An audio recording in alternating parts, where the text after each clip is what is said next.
Kwinestyon ni Pangulong Rodrigo Duterte ang kawalan ng pirma ni dating Pangulong Benigno Aquino III sa Enhanced Defense Cooperation Agreement o EDCA. Narito ang ato na balita ni Rosalie Coz. Muling binanggit ni Pangulong Rodrigo Duterte ang balak nitong paghiling sa mga Amerikanong sundalo na umalis sa Mindanao. Bukod dito, kwinestyon din niya ang Enhanced Defense Cooperation Agreement o EDCA na isang executive agreement sa pagitan ng Pilipinas at Estados Unidos sa panahon ni dating Pangulong Benigno Aquino III.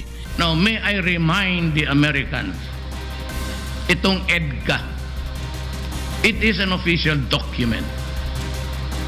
But it's only signed by an aide, Ansi Gasmin. It does not bear the signature of the President of the Republic of the Philippines, Aquino. Walang pirma si Aquino.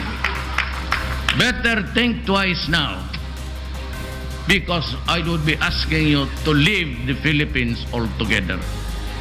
April 2014 nang pirmahan ni dating Defense Secretary Volter Gasmin at US Ambassador to the Philippines Philip Goldberg ang EDCA na isang 10 taong kasunduan upang palakasin ang defense capability ng Pilipinas at Amerika maging ang pag-i-improve ng humanitarian assistance at disaster relief ng Armed Forces of the Philippines.